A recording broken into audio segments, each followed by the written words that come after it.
upon their arrival was almost unspeakable. We are all evil in some form or another. I'm not guilty. The dead won't bother you. It's the living you gotta worry about. If I couldn't keep them there with me whole, at least I felt that I could keep their skeletons.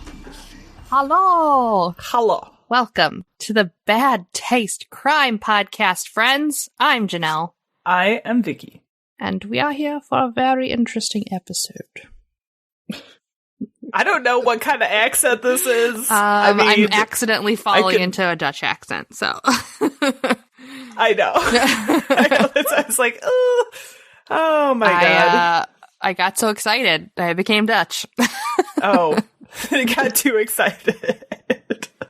By the way, Vicky, yes. Happy Easter. Happy Easter.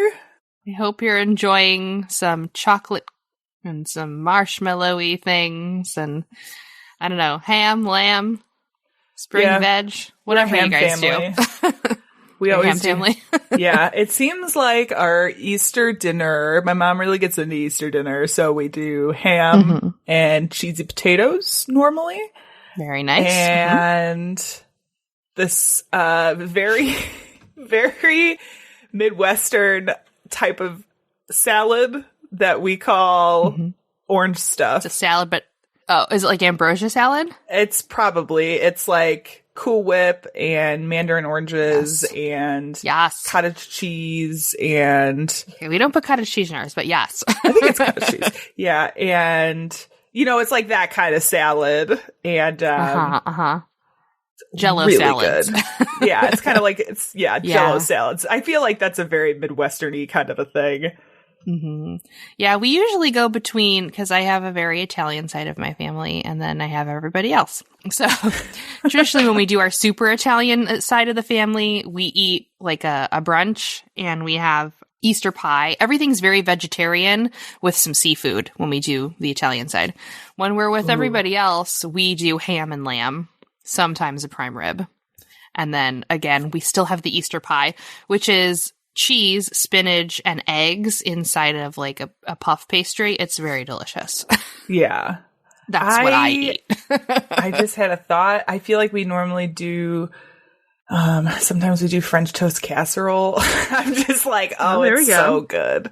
It's so good. Holiday food is delicious. Now that we've made you hungry. I'm starving. We're coming up on, we got maybe another hour or two before lunch, but I'm already pretty hungry. Well, when you're up at the crack of dawn. Yeah. And Janelle just watched me eat piece of coffee cake. I just scarfed a piece of coffee cake. I don't really know what you were eating. I just know that you were eating. Yeah, it was like a pecan coffee cake. It was really delicious. Anyway, we're going to move on. Why don't we? This isn't the Bad Taste cast. I know. It's really good. Oh, God. All right. Well, let's go to the newsroom. Our food is unfit to eat. We sit watching our TVs while some local newscaster tells us that today we had 15 homicides and 63 violent crimes, as if that's the way it's supposed to be. We know things are bad, worse than bad. So this week our news comes from the New York Post, and I have to read you this headline. It's just too good. Okay. It's too good. Gourmet gangsters pilfer pounds of pasta from Brooklyn eatery. I mean, that's my kind of burglary. I love the alliteration in that. And then literally the opening sentence to this article, they're in hot water. Boiling, salted hot water. So this actually happened back in December 2020, December 23rd, at a restaurant in Brooklyn called Borsalia. Some thieves cut into the lock in the front door. They broke into the restaurant. They went right for the storage area, and then they broke a hole through the wall that led to a refrigerator area that held their prize, which was pasta. The thieves stole 10 to 15 pounds of pasta, including gnocchi, tagliatelle, ravioli, fusilli, and cappelletti. Very nice. It is estimated the pasta was enough for 150 meals and was valued at about $4,500.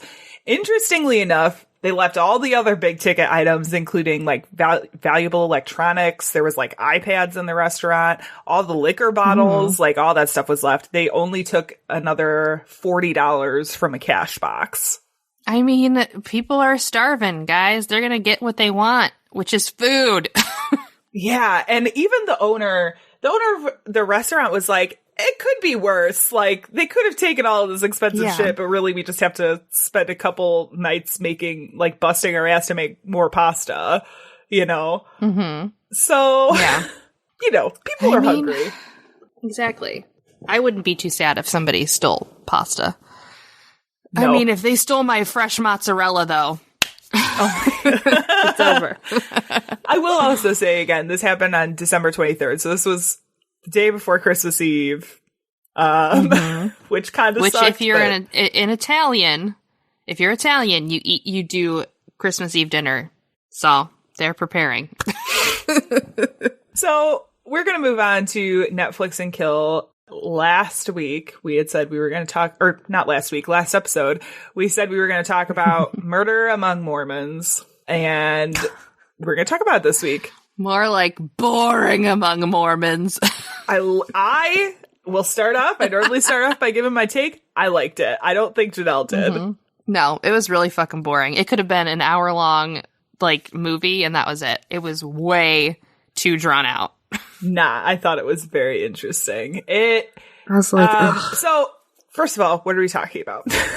Let me give you a little a documentary TLDR on Netflix. Yes. So the series looks at a string of bombings that happened in October 1985 in Salt Lake City, Utah. At this time, obviously, Utah is where all of the Mormons and the LDS Church has settled. Mormon. At this time, there were quite a few Mormon documents being found and bought and sold to the church through various dealers and collectors. A man named Mark Hoffman was really at the forefront of specifically Mormon document collecting and discovery, finding things like the White Salamander letter, which sort of threw into question some of these more fundamental beliefs in the Latter-day Saints. Things really kicked off after the discovery of the McClellan collection, which was another series of letters from Joseph Smith's wife, which had claims to potentially damaging the LDS Church. Now, shortly before these letters were said to exchange hands, a number of bombs went off, killing a few people involved in this particular deal, including Stephen Christensen, who was a Mormon bishop and a document collector, and Kathleen Sheets, who was the wife of one of Hoffman's associates. There's a third bomb that went off in Hoffman's car, causing severe injuries, and I'm going to leave it at that because I feel like it's more interesting if you don't know the rest of it. Yeah. I mean, the story is interesting, but the way that they filmed it is what bored me to death. Mormons are boring.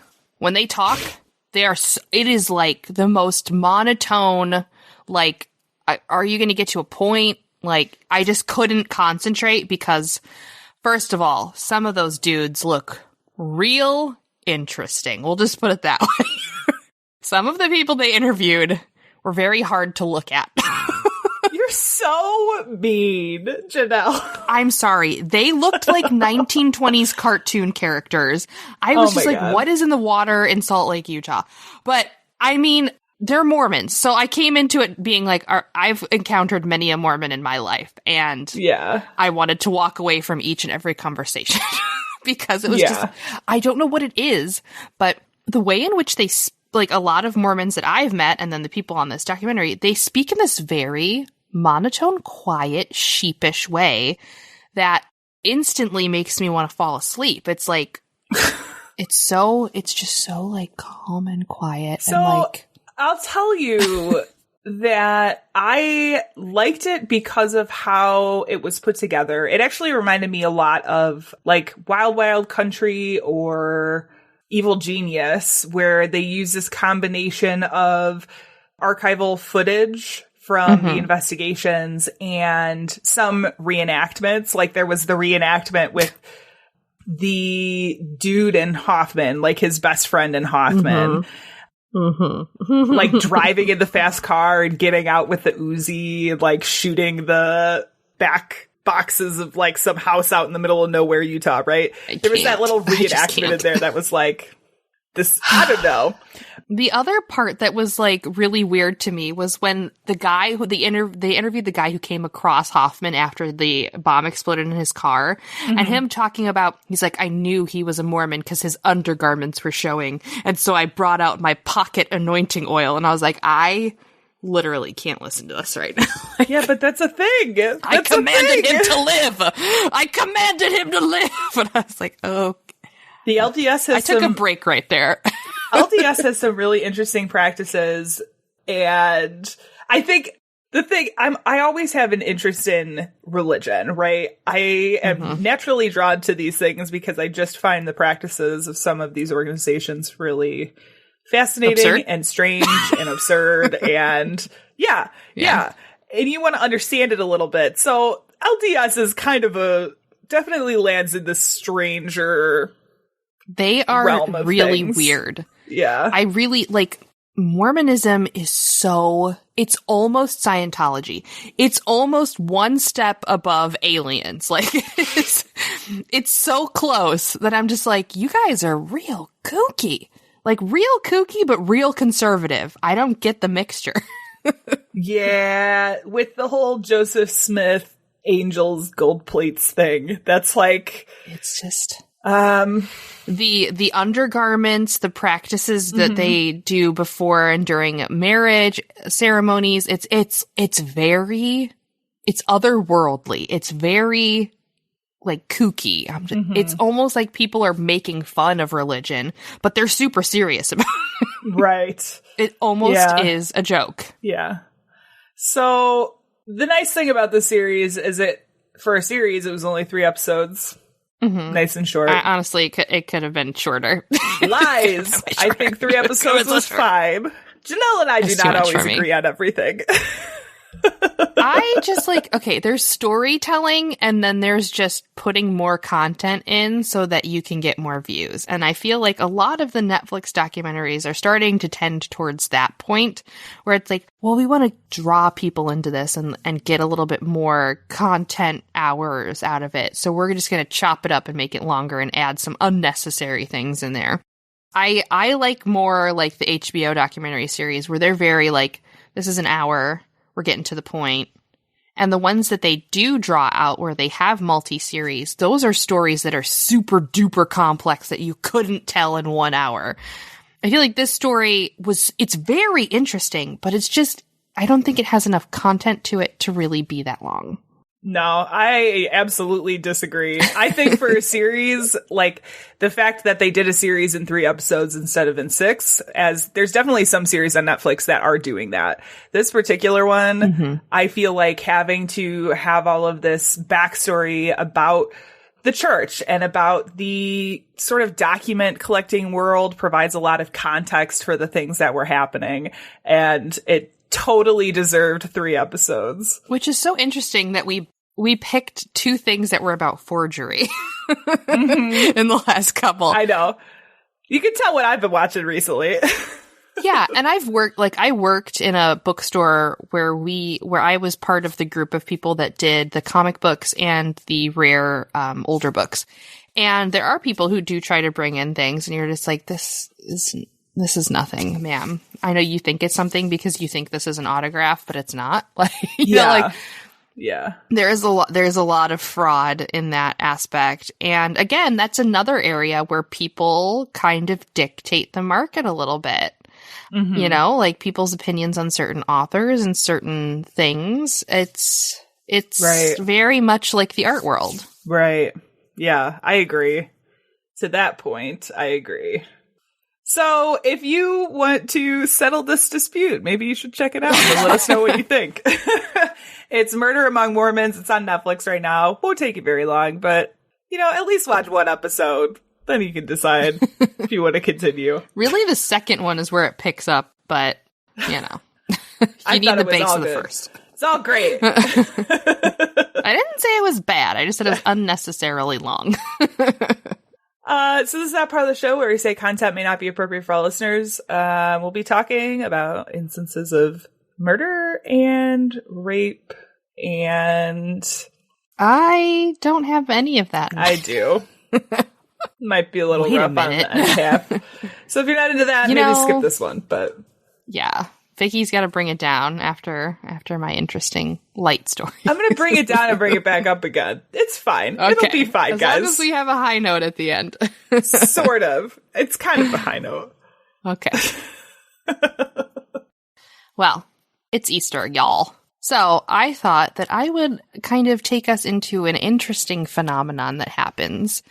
There is a tradition in Norway around Easter time to read true crime stories, which they call Påskekrims.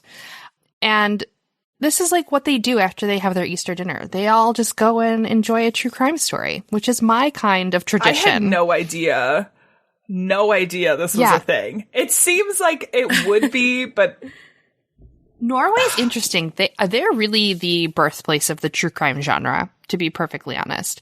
They, in a modern sense. Mm-hmm. All of the good shows that we've had have come out of mostly Norway and, takes and spins on Norwegian shows. Yeah, that's true. Also spins on British shows too. Right. But Norway really has the market cornered. They have a lot of really amazing authors. And it all kind of started in 1932 when author Nordahl Grieg and Niels Lay engaged in their own unique brand of guerrilla marketing for their book about a train robbery that took place on Easter. Now, instead of posting a conventional ad in the newspaper, they decided to publish an excerpt from the book on the front page completely out of context, so it appeared to be real. Now, for whatever reason, this work of pure fiction ended up looking like an actual news article, and people became freaked out. And this was what became the Påskekrim tradition. And everybody started to want to read more true crime around Easter as kind of like a nod to this. It was very like when the War of the Worlds kind of I was just thinking, radio it's show. Very like Orson Welles. Yes. It was very much like that. And so eventually the story came out that it was not a real story. And so people were like, oh, we were fooled. Amazing. So people were very excited. So I decided to tell a very traditional true crime Norwegian story. And this is about the disappearance of Anne Elizabeth Folkovic Hagen. Anne Elizabeth Folkovic married Tom Hagen in 1979 when they were both 19 years old. Hagen co-founded the electric company Elkcraft in 1992 and was a millionaire. Oh, nice. Yes. The couple lived in Fjellhammer, which is a village about 12 miles outside of Oslo, Norway. Anne Elizabeth was shy and didn't really venture out much. She was very quiet and she liked her life that way to be. And their life was relatively quiet until 2018. The 68-year-old Anne vanished from her suburban home on October 31st, 2018. The evidence was scant and it was really sketchy from the jump. There was a shoe print, a few bloodstains, and on the couple's bed, a poorly written but highly detailed ransom note. Now, this ransom note asked for $9.5 million to be paid in an obscure cryptocurrency called Monero. Have you ever heard of Monero? I've never heard of Monero. No, I don't think so. There was a podcast called Crypto Queen about a woman who started her own cryptocurrency that was a scam, but I don't remember if it was called that. Yeah, there's a couple cryptocurrencies, and the only thing that I really know about is Bitcoin and Dogecoin, but yeah, maybe this is a specifically European cryptocurrency. I don't know. Yeah. Now, obviously, her husband Tom was one of the richest men in the country, so things like this, it wouldn't be too crazy for somebody to take a millionaire's wife hostage. But the manner in which she disappeared and the note left a lot of questions. Now, the police questioned Tom, but they felt something was a little off. So on January 16th, the family received a new message from the person or people who claimed to have kidnapped Anne Elizabeth. And this message was received through the cryptocurrency website Bitcoin this time. Okay. And then on January 27th, the family again was in communication with the alleged kidnappers through the cryptocurrency website. Now, police initially kept mum about her disappearance, fearing for her safety, and they only went public with the case in the end of January of 2019. Now, remember, she was kidnapped in October. But the authorities were really skeptical since the supposed abductors used a method of digital communication that made it impossible to actually contact them to negotiate. So there was no way for him to contact them back when he was like, I got your money. Yeah. Okay. So, Huh. in May, the family decides to attempt to try to contact the alleged kidnappers themselves.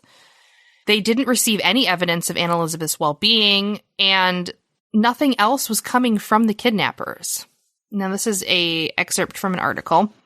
There was no kidnapping, no real negotiating counterpart or real negotiations. There are indications of a will to sidetrack detectives. Police eventually released security videos of men walking back and forth outside of Hagen's workplace. Officers and police dogs were also seen scouring the grounds around the couple's home, and divers went into a nearby pond as police led large investigations at home and abroad. As the case initially appeared, our main theory was that Anne Elizabeth Hagen had been abducted by someone with a financial motive. So they're saying, basically, that they did have a couple people walking around outside of Tom Hagen's workplace, but they don't have any evidence of anyone coming to their home. There's no evidence that people are actually trying to obtain money for her abduction. They haven't provided evidence that she was alive. So this doesn't really sound like it's a kidnapping. Yeah. Yeah, there's a lot of stuff that's very sus right now. Exactly. In June of 2019, police came to believe that she had most likely been killed. Police also controversially kept the case under wraps until finally resorting to a public announcement of the alleged kidnapping at a press conference later that year. Oh. Now, it wasn't until April of 2020 that police believed that they had enough info to arrest someone in this case. And that someone would be the husband, Tom Hagen. Hagen's car was stopped by police around 8:30 a.m. as he drove from his home on his way to work. It remained unclear why police chose to act all of a sudden and why they decided to stop him on his way to work. According to reports, the police were entering a, quote, new intensive phase of a, quote, demanding investigation that was at a very early stage. Okay. There's a lot of quotes in this newspaper article, almost unnecessarily so. Yeah. And then, add a collective picture of the evidence led to Hagen's arrest, that the police wanted to question him further, and that several searches were already underway of his properties to secure more evidence. Oh, shit. So, they decided that, he didn't seem like he was really upset about it. Yeah. He half-assed attempted to contact the quote-unquote kidnappers. Yeah. He didn't tell police until January. So nothing was happening. Police prosecutor Ase Kusted Eriksson, I hope I said that right, said at a press conference that the police were now entering this new intensive demanding investigation because they were getting a lot of flack from the public because they came out and they were like, all of this stuff is happening. This woman's missing. We don't know where the kidnappers are. We can't get in contact with them. They want some sort of fucking digital currency. So people were like, you need to get your shit together. So they were like putting together a team and they were working 24 hours a day trying to get this, going. Yeah. The prosecutor also indicated that there may be more arrests of possible accomplices and that they were still looking for Anne Elizabeth Hagen, presumably her body or remains. And they were trying really, really hard to find, because they were like, she's dead. They wanted to find her body. Yeah. In police reports, it was cited that his wife, Anne Elizabeth, was listed as a board member of several of his companies and as a substitute member of the board until a month before her disappearance in 2018. So this effectively means that if he were to step down, she could take over control of the company. Now, they worked out a little bit of a timeline in this investigation, and this was published. So I'm going to read through what they kind of put together, and you can kind of determine what the hell is going on. In the end of July 2018, Dagens Næringsliv, which is the this weird newspaper, published an article about Tom Hagen and how he had earned 174 million NOK the previous year, which is their currency. Police theorized that this might have been what kickstarted the whole operation. Okay. On October 31st, Tom Hagen leaves for work around 9 a.m. He arrives to his work around 10 to 15 minutes later. At 9:14 a.m., Anne Elizabeth has a phone conversation with a family member. Early reports said this conversation was with her husband, Tom, but Norwegian media has since changed this to a family member. I'm not sure why this is the case. Yeah. Even if the phone conversation was to Tom, I mean, he had just arrived at work. So, yeah. At this time, during the phone conversation, Anne Elizabeth was alone in their home with their dog. Okay. A short while later, at 9:48 a.m., an electrician and neighbor, Tommy Skonsen, calls Anne Elizabeth's cell phone. A few weeks earlier, she had asked him to switch out some light fixtures in her kitchen, and he was calling about this job. She did not pick up. He found it odd that she didn't answer and that it was really unlike her. Throughout the day, more people tried to call her, but the last one who had heard from her was that 9:14 a.m. phone call. Again, unclear if it was Tom or a family member. He never confirmed it, and I couldn't find any other reports of it. Mm-hmm. At 1:30 p.m., Tom Hagen arrives home from work earlier than usual. He immediately notices something is off. Just inside the door, there are numerous of Anne Elizabeth's belongings lying on a chair. There is also a long letter written in broken Norwegian on the floor. He finds cable ties. The puppy is found locked up in a room.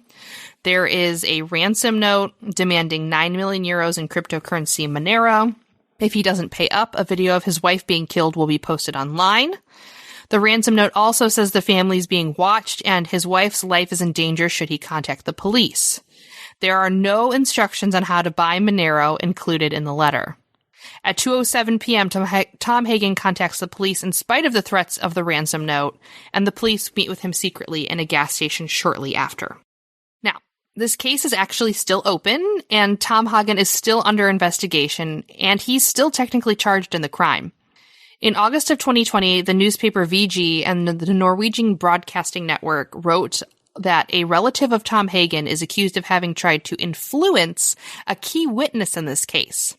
The man's lawyer confirmed the accusation, but the police did not want to comment on the case at this time. This is what they wrote in the newspaper. I can confirm that we have received a report and that we will soon end the investigation that concerns the influencing of a witness in this case. One person is charged in this case. So, both Tom Hagen's defense attorney and family have stressed his lack of digital competency and questions how he could have masterminded an abduction involving it.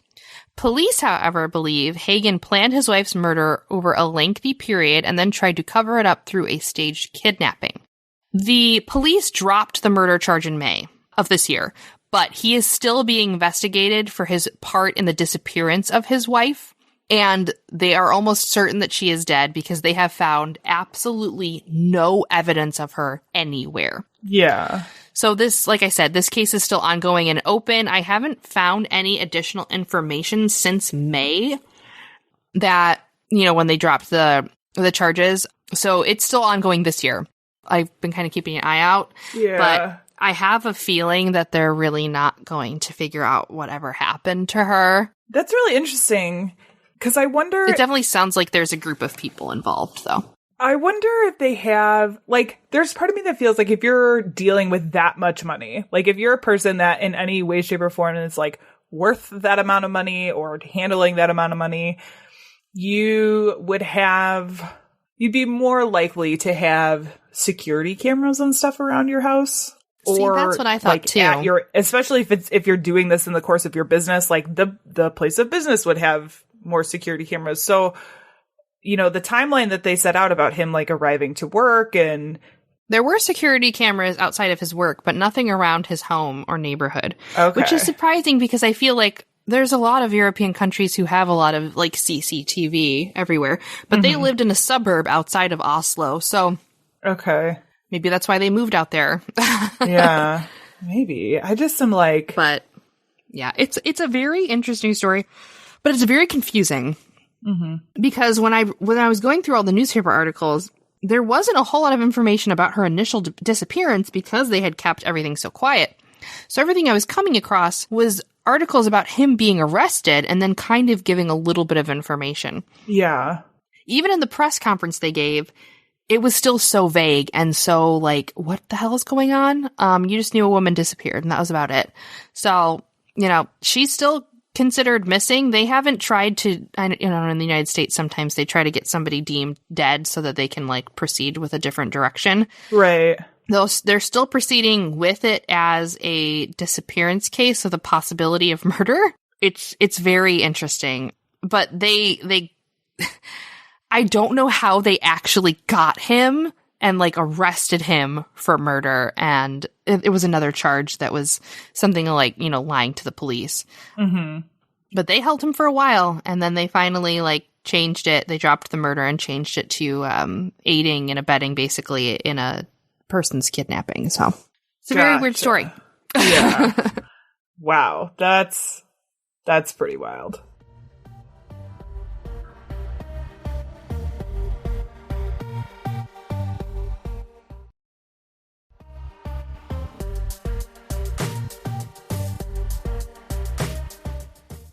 Okay, so I'm convinced that you hate me a little bit. What? Because Why? I knew there was going to be some Norwegian names in here, and I was going to have a hell of a time pronouncing these things. You did great. I'm going to do terrible. I just had confidence and just went, I always start with confidence, and then it dwindles out by the time I get to the end of a name. It's because I watched a lot of Lilyhammer. Yeah. The first Netflix original.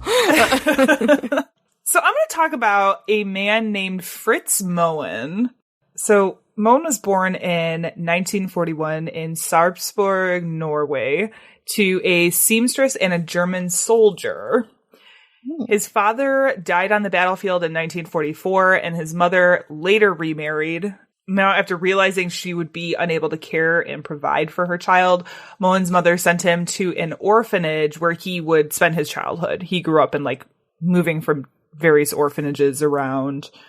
I'll also say from the day he was born, Moen was deaf, and he later in life would get into a moped accident that would paralyze his right arm. This is going to be extremely relevant later. Okay. And that's about all the background I could find on him. We're going to take a big jump forward to 1977 when a 20-year-old woman named Tauren Finstad went missing in Trondheim, just north of Oslo. 4 days after she went missing, Finstad's body was found and was determined to have been raped and strangled. Just a day later, Fritz Moen was arrested in connection with the investigation, although he was able to provide an alibi. The evening that Finstad had disappeared, Moen had been at a friend's birthday party with multiple witnesses there. Once he had arrived at the party, he didn't leave until the party ended in the very early hours of the morning. And so police questioned every witness that was named to confirm the alibi, which all of them did. They were all like, yeah, he was here. We were partying till 4 a.m. There's no way. But even with that, police refused to believe that the alibi was accurate. So they again brought Moen in for questioning multiple times over the following weeks, subjecting him to intense and oftentimes lengthy sessions. Eventually, under the pressure from law enforcement, Moen began giving conflicting statements about what happened the evening that Finstad disappeared.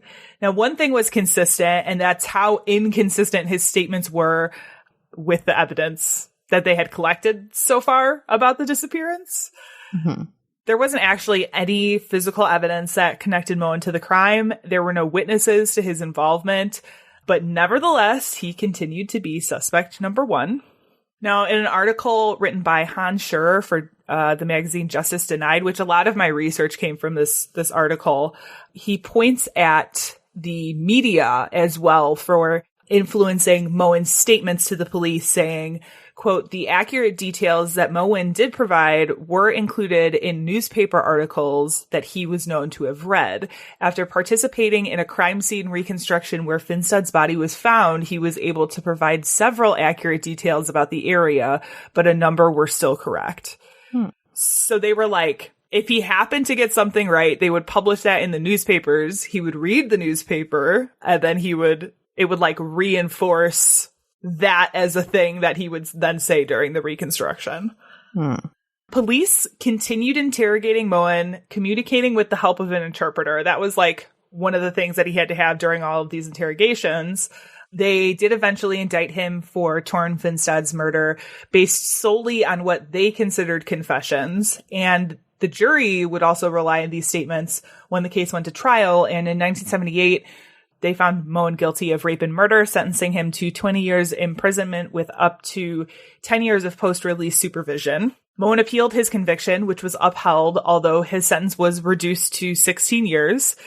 While in prison and while his attorney continued to work on overturning his conviction, police began to suspect Moen of involvement in another strangulation death and attempted rape of 20-year-old Sigrid Hagheim, who was found near where Finstad's body had been found.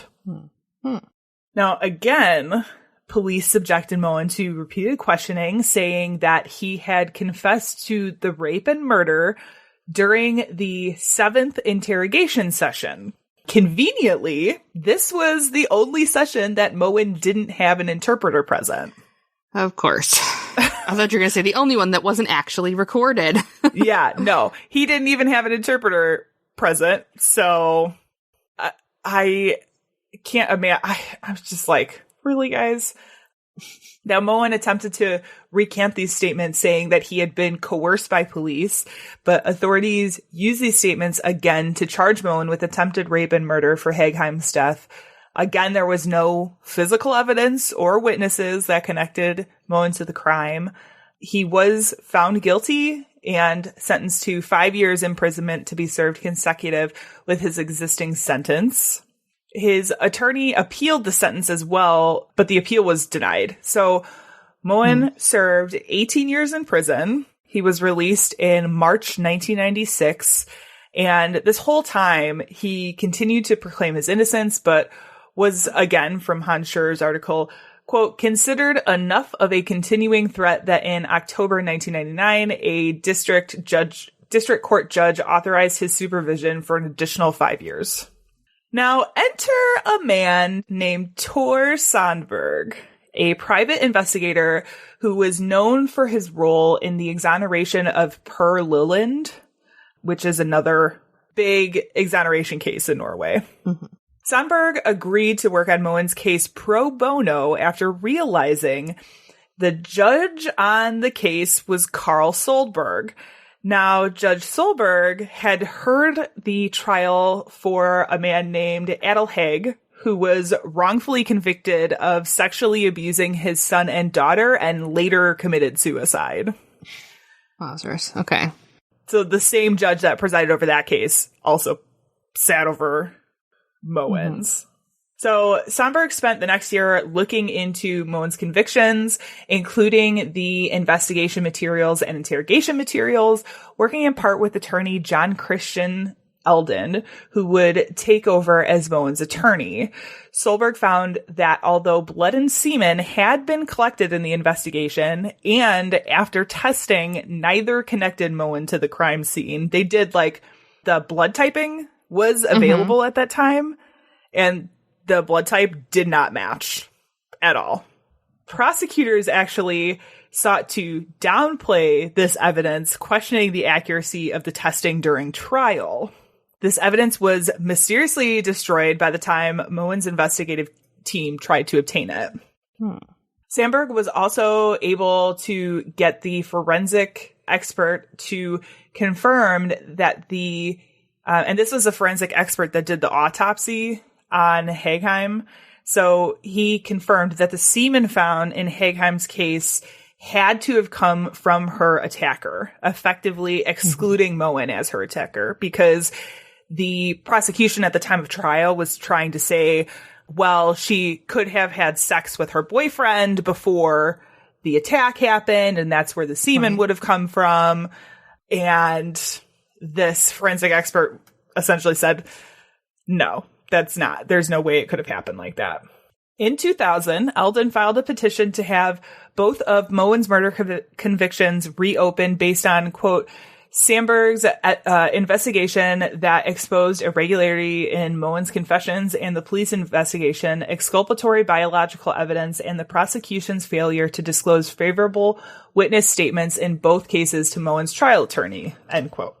The petition was opposed by the prosecution and eventually dismissed, but the petition was then appealed to the Supreme Court's Appeals Committee. In October 2003, they announced that due to significant indications that Moen was not the source of the semen, the Hagen case should be reopened, although they decided not to reopen the Finstad case. 1 year later, in October 2004, Moen was acquitted of the attempted rape and murder of Hagen. Now, in this time, Norway established a Norwegian Criminal Case Review Commission, the CCRC, to look at some of these questionable convictions. Just after being acquitted of Hagen's murder, Moen petitioned the CCRC to investigate the Finstad case, and Eldon continued to represent Moen in this petition. But unfortunately, Moen passed away at the age of 63 in 2005, while the CCRC was still in the process of considering his petition. Moen was survived by his half-brother, who asked the CCRC to continue considering his petition, which they did. And months after Moen's death, things get pretty interesting. In December 2005, a man named Tor Hespo confessed to 3 nurses that he had murdered 2 women. Now, Hespo was in hospital and his health was failing, so the nurses called a priest along with, there were 2 police officers and somebody, an investigator, were also there. And he repeated the same statement and the same confession. So in his confession, Hespo specifically named Finstad and Hagen, along with the mention that Moen had been convicted of both murders. At the age of 67, Hespo died the day after making these confessions. And the CCRC decided that since they were already looking into Moen's case, that they might as well look at the veracity of these claims as well, since they were already doing the work, right? Mm-hmm. So during their investigation, the CCRC found that Hespo, who was in his 30s at the time of the murders, was a heavy drinker that had some mental health issues through most of his adult life, spending time in mental health facilities before and after the murders occurred. Hespo also had a history of violence against his partners, in some instances raping the women that he was dating. In June 2006, the CCRC delivered its decision on Moen's case to the Court of Appeals, saying, based on their investigation into Moen's confessions, Hespo's confessions, along with the police investigation of the case, they decided to accept the petition to reopen the case, and it was referred to the Court of Appeals. 2 months later, the Court of Appeals posthumously acquitted Moen of Finstad's murder. And 2 weeks after that decision, and really in response to the public outcry surrounding this case, Norway appointed an independent commission to look into why Moen was wrongfully convicted and if there were changes that needed to be made to avoid another wrongful conviction in their future. At this point in time, this was they've seen, Norway has watched this happen in other parts of the world, like in the United States, for instance. Mm-hmm. Yep. Happens here a lot. And so this was kind of a big deal because up until this point, they really have not had a miscarriage of justice this size before. So they immediately put a commission into place, and the commission found 3 key things that contributed to Moen's false convictions. Quote, the police and prosecutions did not objectively consider the evidence.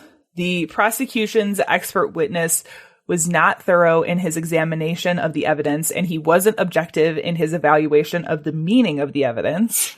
And neither the prosecution nor the trial court abided by the principle that a person is considered innocent until proven guilty beyond a reasonable doubt. All reasonable things, I would say. Under Norway's Criminal Procedure Act, Eldon filed an application for compensation on behalf of Moen. Moen would posthumously be awarded a sum of $4 million, which is the largest wrongful conviction compensation in Norway's history. In regards to the award, the justice minister said, quote, "I will tender an unqualified apology and regret in regard to Fritz Moen and those who were close to him for the injustice he was subjected to. There is no forgiving for so much suffering and injustice as Fritz Moen was subjected to. This must be avoided in the future," end quote. Before his death, Moen specified 2 charities to be the beneficiaries of any compensation awarded to him as a result of his wrongful convictions, which I read that was like smart. Yeah. Very smart. So the $4 million was split between the Conrad Svensson Center, which is an organization that operates homes and cares for deaf and blind adults, and the Signo Foundation that sponsors programs that aid the deaf. So, I mean, kind of ended on a good note. Kinda, yeah. I don't know. As good as it could get. Yeah. It's really unfortunate that Moen died before he was able to truly be exonerated. But if we're being real, he shouldn't have been convicted in the first place. Yeah. You know? Well, if you're thinking of traveling to Norway this Easter, don't. We're still in COVID times, first of all. Yeah. Stay home. But why don't you check out this podcast? Hello, this is Margot D of the Not Fade Away podcast. This is the show that talks about folks from the music world who are no longer with us. We're talking about singers, musicians, songwriters, composers. If they made a mark on the world of music, we will talk about them. Past and future episodes include Jim Morrison, Aaliyah, John Belushi, Kurt Cobain, Tupac, and Jerry Garcia. You can find us wherever you get your podcasts under the name Not Fade Away Podcast, and follow us on all of our social media channels as well under Not Fade Away Podcast. And if you have any comments or suggestions for future episodes, send an email to notfadeawaypodcast@gmail.com. Hope you check us out. Thanks so much. All right, folks, that has been our Easter show. Special Easter episode? Yeah. We normally don't do an Easter episode because... we don't, but this is coming out on Easter, so... yeah, we don't really have a choice. Did not realize we were going to have a release on Easter Sunday. You know, but here we are. This is what happens when time is relative. When time is an illusion. Yes, big ol' illusion. If you enjoyed this episode, you can find more just like this at badtastepodcast.com.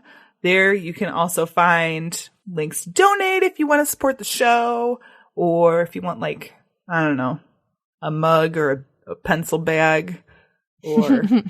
Pencil mug. We've got links to our merch store as well. If you enjoyed the show, you can leave us a positive review on, like, I don't know, wherever you listen to it. iTunes. I don't know if you could do reviews on Google Play, but maybe. Take out a billboard, like whatever you feel. Skywriting on a banner that you walk through your town. Giant magnet on the side of your car. Yeah. Yep. Yeah. That would be fun to see in the wild. Things. Yeah. Yes. Spray painted on a road. Actually, don't do that. That's damaging. Damaging. Do sidewalk city chalk property. Spray paint.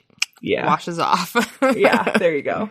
That exists. Janelle, you got anything else?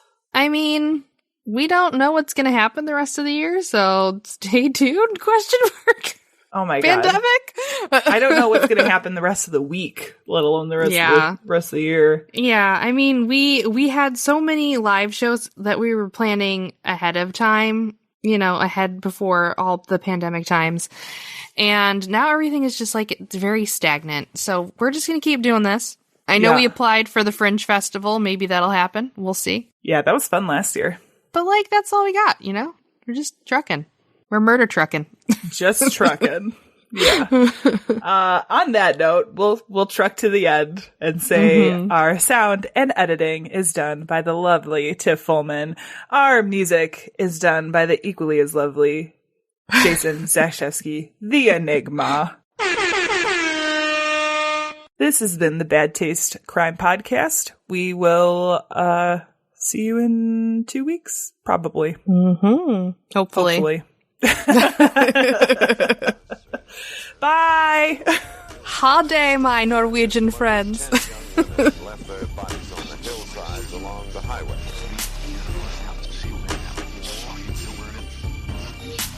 It was as if a wave of evil washed over this town. We are all evil in some form or another.